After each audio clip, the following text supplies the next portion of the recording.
आप जुड़े हुए हैं जीएम एजुकेशन में। चर्चा का विषय है तिरहुत स्नातक उपचुनाव का एग्जिट पोल। 6 उम्मीदवारों के बीच फंसा है मामला। कौन है आगे, कौन है पीछे, कौन है विनर, कौन है रनर, कौन है गेम चेंजर, कौन है वोट कटवा। ऐसे तो तिरहुत स्नातक उपचुनाव में 18 उम्मीदवार हैं, जिसमें एक उम्मीदवार की मृत्यु हो चुकी थी, लेकिन 18 उम्मीदवार उनका भी नाम है। 17 उम्मीदवार हैं। इस 17 उम्मीदवार में 6 उम्मीदवार की चर्चा तिरहुत उपचुनाव में जोरों से है। चर्चा करेंगे एक एक करके कि कौन है विनर, कौन है रनर, कौन है गेम चेंजर और कौन है वोट कटवा। हम पहले चर्चा करते हैं जेडीयू उम्मीदवार अभिषेक झा, जिन पर बर्खास्त प्राप्त है सीतामढ़ी सांसद देवेश चंद्र ठाकुर का। देवेश चंद्र ठाकुर खुद चुनाव मतदान के दिन सीतामढ़ी में कैंपिंग विभिन्न प्रखंडों में कर रहे थे, जबकि अभिषेक झा का दौरा मुजफ्फरपुर हाजीपुर की तरफ था। किसी भी अभी जो ताजा स्थिति चल रहा है कि सीतामढ़ी तिरहुत उपचुनाव में बनेगा विजेता। सीतामढ़ी जिसका देगा साथ वही उम्मीदवार विजयी घोषित होगा। अभिषेक झा की स्थिति, सबसे ताजा स्थिति, सबसे अच्छी स्थिति सीतामढ़ी जिला में है। सीतामढ़ी से विनर बनेंगे अभिषेक झा। शिवहर से भी कांटे की टक्कर है राजद और जेडीयू प्रत्याशी के बीच। जेडीयू भी शिवहर से आगे आ रहा है सर्वे रिपोर्ट के मुताबिक। हाजीपुर में अभिषेक झा की स्थिति कमजोर है जिले में। मुजफ्फरपुर में बराबरी पर हैं। इस तरह से 6 कोणीय मुकाबले में अभिषेक झा की स्थिति अभी एग्जिट पोल के मुताबिक 1 नंबर पर जा रहा है। बात करते हैं कि जेडीयू की उम्मीदवार थे समर्थित अभिषेक झा, इंजीनियर अभिषेक झा। जेडीयू के ही ब्राह्मण जाति से आते हैं और ब्राह्मण जाति से दूसरे उम्मीदवार हैं संजय झा। संजय झा जितना वोट काटेंगे उतना पीछे जाएंगे अभिषेक झा। प्रथम वरीयता से किसी की ना हो रही है जीत। किसी भी उम्मीदवार को अभी जो डाटा आ रहा है 20 से 21 हजार मैक्सिमम ला पाएंगे वोट। 6 उम्मीदवारों के बीच में लड़ाई फंस रहा है तिरहुत उपचुनाव, जिसमें 3 उम्मीदवार 4 डिजिट नहीं करेंगे पार। 3 उम्मीदवार 5 डिजिट पर जा रहे हैं। इसका मतलब हुआ कि फर्स्ट, सेकेंड, थर्ड जो उम्मीदवार होंगे उन्हें 10,000 से अधिक मत आ रहा है। 3 उम्मीदवार ऐसे हैं जो जिनका 10,000 से कम है, मीन्स 4 डिजिट पर, और 3 उम्मीदवार ऐसे हैं जो 5 डिजिट पर जाएंगे, 10,000 से अधिक पर जाएंगे। एक उम्मीदवार जो विनर होगा वह 21-22 हजार से अधिक प्रथम वरीयता में मत लाने जा रहा है। कल 14 घंटा 15 घंटा मतदान की शुरुआत होने, मत की गिनती की शुरुआत होने वाली है। अब उम्मीदवार की धड़कनें तेज हो रही है। दूसरी तरफ जो मतदाता हैं, तिरहुत के आम मतदाता नागरिक हैं, उन्हें जिज्ञासा बढ़ी हुई है कि कौन बनेगा तिरहुत उपचुनाव का विनर। चूंकि विगत चुनाव में 4 उपचुनाव हुआ था, वहां भी जो विभिन्न मीडिया वाले हैं वह कह रहे थे कि जेडीयू की स्थिति कमजोर है। चारों सीट पर विजयी घोषित हुआ था जेडीयू उम्मीदवार। तिरहुत स्नातक में भी किसी भी व्यक्ति की, किसी भी उम्मीदवार की लड़ाई है तो जेडीयू उम्मीदवार अभिषेक झा से, इंजीनियर अभिषेक झा से। चूंकि इधर देवेश बाबू की प्रतिष्ठा दांव पर है। सीतामढ़ी और शिवहर से विनर बनेगा अभिषेक झा। मुजफ्फरपुर में कांटे की टक्कर बराबरी पर रहेंगे। कम मत मिलने जा रहा है हाजीपुर जिला से।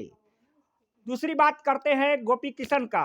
गोपी किशन वैश्य समाज से आते हैं। यह जीत हार का फैसला निर्भर करता है कि गोपी किशन उम्मीदवार राजद समर्थित उम्मीदवार हैं। वैश्य समाज के कितना प्रतिशत वोट राजद समर्थित उम्मीदवार के खाते में गया है।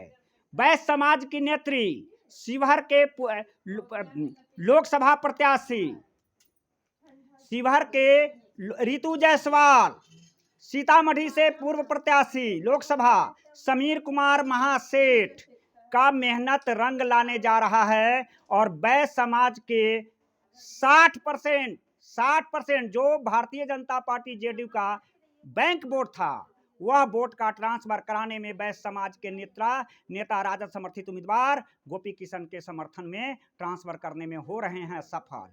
इसलिए उनकी भी स्थिति अच्छी बन रही है, खास करके सीतामढ़ी जिला में उत्तरी क्षेत्र बथनाहा, रीगा, मेजरगंज, परिहार, बरगनिया में राजद प्रत्याशी ऋतु जायसवाल की स्थिति अच्छी है। 17 प्रखंड सीतामढ़ी जिला में है। इस तरह से 6-7 प्रखंड में राजद समर्थित गोपी किशन का उम्मीदवार की स्थिति अच्छी है और 10 प्रखंड में इंजीनियर अभिषेक झा की स्थिति अच्छी है। इस तरह से सीतामढ़ी से विनर बनेंगे अभिषेक झा। शिवहर में भी अभिषेक झा की स्थिति अच्छी है। अब बात कर लेते हैं तीसरा उम्मीदवार जो प्रशांत किशोर के पार्टी से समर्थन प्राप्त है, विनायक गौतम। मुजफ्फरपुर जिला, गृह जिला मुजफ्फरपुर जिला में उनकी स्थिति अच्छी है। हाजीपुर में भी कांटे की टक्कर दे रहे हैं। तीसरा कोना बनाए हुए हैं। कौन? विनायक गौतम। सीतामढ़ी में इस तरह से हाजीपुर और मुजफ्फरपुर जिला में गेम चेंजर का काम कर रहे हैं। कौन? विनायक गौतम। विनायक गौतम के गेम चेंजर होने के कारण मुजफ्फरपुर और हाजीपुर जिला में जो जेडीयू का वोट बैंक था, खास करके भूमिहार समाज, वह ट्रांसफर हुआ है 90% विनायक गौतम के खाते में। और सबसे तो आश्चर्यजनक बात है, जो मुस्लिम मतदाता राजद के वोट बैंक था, प्रशांत किशोर के लीडरशिप के कारण, स्टेटमेंट के कारण और 4 उपचुनाव में जो परिदृश्य बदला है, इसके कारण मुस्लिम मतदाता भी प्रशांत किशोर के समर्थित जन स्वराज के उम्मीदवार विनायक गौतम के खाते में गया है। इसलिए तीसरा स्थिति उनका भी बरकरार है। लड़ाई विनायक गौतम, अभिषेक झा, इंजीनियर अभिषेक झा और गोपी किशन के बीच चल रहा है। बात हम कर लेते हैं, आपको पहले पता है कि 20-22 हजार से फर्स्ट वरीयता में जो मतदान होगा उससे अधिक मत नहीं मिलने जा रहा है किसी भी उम्मीदवार को। मैं पहले बताया हूं, 3 उम्मीदवार ऐसा है जो 5 डिजिट पर जाएगा और 3 उम्मीदवार ऐसा है जो 3 डिजिट के 4 डिजिट से नीचे रह जाएगा। 10,000 से नीचे और 10,000 से ऊपर 20-22 हजार तक मैक्सिमम जाने वाला है। बात हम कर लेते हैं तीसरे उम्मीदवार विनायक गौतम का। सीतामढ़ी में स्थिति कमजोर है, शिवहर में स्थिति कमजोर है, मुजफ्फरपुर में स्थिति अच्छा है। तीसरा कोना में बनाने जा रहे हैं, तीसरा स्थान आने जा रहा है।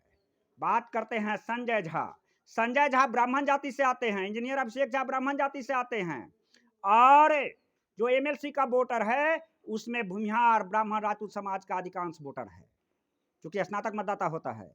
और प्रथम वरीयता का वोट जो अभिषेक झा को दिया है, उसमें से अधिकांश वोट सेकेंड वरीयता का वोट संजय झा के खाते में गया है।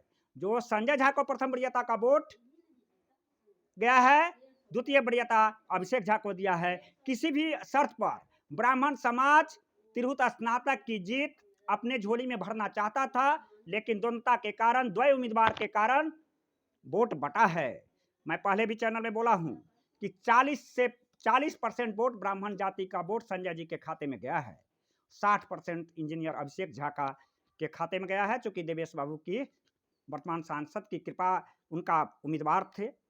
अब जीत हार का निर्भर करता है कि अपनों ने लूटा, गैरों में कहां दम था, किश्ती वहीं डूबी थी जहां पानी बहुत कम था। जेडीयू के भीतर खाने के अंदर पूर्व सांसद सुनील कुमार पिंटू, पूर्व सांसद राम कुमार शर्मा, पूर्व राज्यसभा सांसद रामेश्वर महतो नहीं बचा सके, नहीं रोक पाए जातीय समीकरण को। रूनी सतुर के विधायक पंकज मिश्रा भूमिहार जाति के वोट नहीं दिला पाए जेडीयू को। टोटल का टोटल वोट चला गया जन स्वराज के उम्मीदवार विनायक गौतम के खाते में। कैंप में बैठे हुए थे रूनी सैदपुर में, लेकिन रूनी सैदपुर की अपनी जाति का वोट नहीं दिला पाए जेडीयू के खाते में। वास्तविकता है। आगे हम चलते हैं संजय झा की जीत के बारे में। संजय झा नए उम्मीदवार थे, लेकिन उनका जैसे जैसे चुनाव की तिथि नजदीक आती गई और स्थितियां ऊपर की ओर बढ़ते चला गया, लेकिन पूर्ण रूप से ब्राह्मण जाति का वोट नहीं ले पाए संजय झा। इस तरह से उनकी स्थिति तीसरे और चौथे की लड़ाई पर आने की स्थिति में बना हुआ है। गेम चेंजर हैं संजय झा, सीतामढ़ी और शिवहर जिला का गेम चेंजर है विनायक गौतम। कहाँ का? हाजीपुर और मुजफ्फरपुर का। हो सकता है मुजफ्फरपुर जिला में दूसरे स्थान पर भी आ सकते हैं, लेकिन गेम चेंजर निश्चित तौर पर हाजीपुर और मुजफ्फरपुर जिला में हैं। गेम चेंजर हैं संजय झा। कहाँ का? शिवहर और सीतामढ़ी का। एक पांचवा उम्मीदवार बंशीधर ब्रजवासी की बात करता हूं। वह शिक्षक संघ के नेता हैं, सरकार के विरुद्ध में आवाज उठाने वाले नेता हैं। शिक्षक उम्मीदवार, शिक्षक संघ के नेता। शिक्षक ने मतदान दिया है, लेकिन पूर्ण रूप से मतदान नहीं किया है। उनका जो अति पिछड़ा वर्ग से आते हैं, अगर मुजफ्फरपुर लोकसभा की बात कर ले तो सहनी समाज से आता है, और सहनी समाज का अधिकांश वोटर है। आप जानते हैं कि 5 दशक से अजय निषाद के पिताजी वर्तमान सांसद सभी सहनी समाज से आते हैं। मुजफ्फरपुर में निर्णायक भूमिका है। अगर एक तरफा सहनी समाज की वोटर कम है, ग्रेजुएट मतदाता, और बिहार की राजनीति में जातीय समीकरण प्रभावी होता है, पूर्ण रूप से जातीय समीकरण का नहीं फायदा ले सके बंशीधर ब्रजवासी, लेकिन शिक्षक जमात का वोट आंशिक नहीं, अन्नपूर्ण कहा जा सकता है, मॉडरेट रेंज में मिला है बंशीधर ब्रजवासी। मैं 5 प्रत्याशी को निश्चित तौर पर 54 प्रखंड है तिरहुत स्नातक में, 5 प्रखंड में सभी बूथों पर लाने वाला मत, चाहे 5 भी मत मिला हो, 5 उम्मीदवार निश्चित तौर पर है। पहला इंजीनियर अभिषेक झा, दूसरा राजद प्रत्याशी गोपी किशन, तीसरा जन स्वराज समर्थित विनायक गौतम, निर्दलीय उम्मीदवार संजय झा, और 5वां बंशीधर ब्रजवासी। एक छठा कोना जो बनाए हुआ है, आपको पता है 2020 में चुनाव हुआ था और सीएम के उम्मीदवार तेजस्वी यादव के विरुद्ध निर्दलीय उम्मीदवार के रूप में तागड़ा अधिकांश मत 35,000 मत लाए थे। राकेश रोशन राजपूत समाज से आते हैं, और तिरहुत स्नातक में राजपूत समाज का भी वोटर निर्णायक भूमिका में रहता है। नहीं, और भारतीय जनता पार्टी लोजपा से राजनीति वर्तमान में थे, लोजपा से रिजाइन देकर के उम्मीदवार बने थे, लेकिन उनके आंधी को रोक दिया आनंद मोहन। शिवहर और सीतामढ़ी में लवली आनंद वर्तमान में सांसद है शिवहर से। जिस तरह से रितु जायसवाल और समीर कुमार महासेठ बैस समाज को राजद, जो जेडीयू का बीजेपी का वोट था, उसे ट्रांसफर करवाया राजद में 60%, वास्तविकता है। लेकिन आनंद मोहन और देवेश चंद्र ठाकुर अपने अपने जाति का, खास करके तिरहुत स्नातक में सीतामढ़ी शिवहर से, शिवहर तो जिला छोटा है, 5 ब्लॉक है, 5,000 6,000 वोटर है वहां, उसकी जमात की तो बात संख्या कम है, लेकिन देवेश बाबू ब्राह्मण जाति के वोट को इंजीनियर अभिषेक झा में ट्रांसफर करने में सफल रहे, और संजय झा 40% ब्राह्मण जाति का वोट लाए हैं। इस तरह से शिवहर विनर, सीतामढ़ी जीत दिलाएगा तिरहुत स्नातक का, सीतामढ़ी से विजेता रहेंगे अभिषेक झा, और गेम चेंजर संजय झा सीतामढ़ी और शिवहर के लिए दूसरे कोना बनाए हुआ है विनायक गौतम मुजफ्फरपुर जिला में, हाजीपुर जिला में गेम चेंजर का काम कर रहा है। इस तरह से आप कह सकते हैं कि इस सर्वे एकजुट के मुताबिक राकेश रोशन, जिसे वोट कटवा कहा जा सकता है, राजपूत समाज का अभी जो आ रहा है संख्या 5,000 से कम पर वोट ला पाएंगे वह, और 5 से 10,000 के 8-9 हजार के बीच में संजय झा